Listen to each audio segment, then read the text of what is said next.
financement des femmes n'est plus un enjeu social. Les femmes représentent plus de 50% de notre population,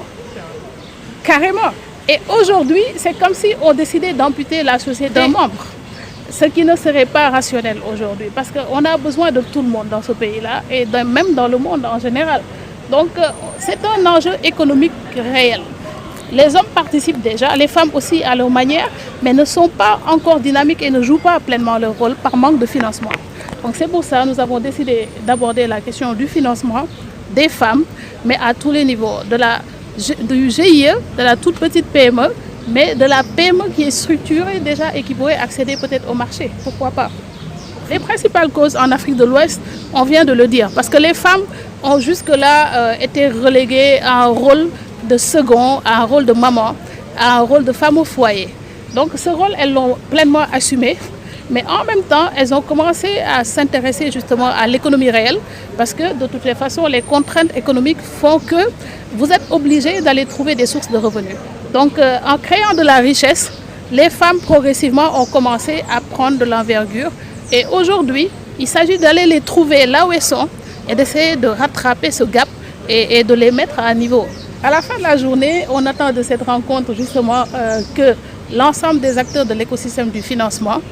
commencent à réfléchir, à structurer de nouveaux modèles, commencent à réfléchir, à se rapprocher de ces femmes-là, à les aider à s'organiser, à les aider à se structurer, à les aider à comprendre les outils de financement, les mécanismes de financement pour pouvoir mieux les financer justement. Et on s'attend également à ce que les femmes s'intéressent à ces mécanismes-là, qu'elles commencent à croire que c'est possible, qu'elles commencent à se formaliser et qu'elles commencent à se rapprocher de ce monde qui leur paraît inaccessible et distant jusque-là. Asalaamaaleykum wa rahmatulah, maa ngi tudd madame Sokotou Meng, présidente groupe Capit Consulting cabinet de conseil. ñi ngi bokk ci ñi nga xamante ne ñoo sos door initiative bi ñuy wax Firi Finance muy doon plateforme de réflexion bi des experts financiers yi kàngam yi ñoo ci bokk ñii di waa wàllu secteur privé secteur public universitaire yeeg ñëpp bokk ci di xalaat di waxtaanee li nga xamante ne mooy jëmale kanam financement yi ak lii nga xamante ne mooy rapprocher financement yi population yi ak experts yi ak surtout banques yeeg yooyu ni ñuy xalaatee financement yi ak ni ñuy demee vers la population ñu gën a yombalal tekkin bi gën a yombalal produit ñi gën leen xam. nga ñëw ci thématique bi également. thématique bi tey ñu ngi waxtaanee jigéen ñi ñu ngi waxtaanee naka la ñuy financer jigéen ñi ni ñuy financer jigéen ñi nag dafa am importance parce que jigéen ñi. dafa doon ñi nga xamante ne du ma ne ñoo gën a bëri ci population bi waaye tamit bu ñu amee benn góor am nañ benn jigéen ci population bi kon ñoom tey dañuy góorgóorlu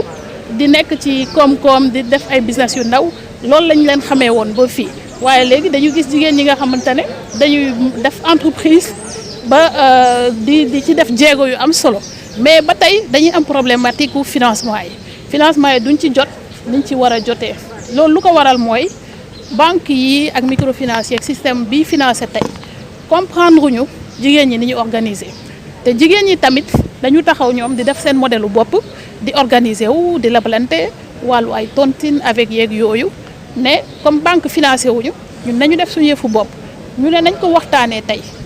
naka la banque yi mën a def ba comprendre modèle bi nga xam ne mi ngi réussir ci jigéen ñi ba nga xam ne mën na ko formaliser utiliser modèle boobu pour di jàppale jigéen ñi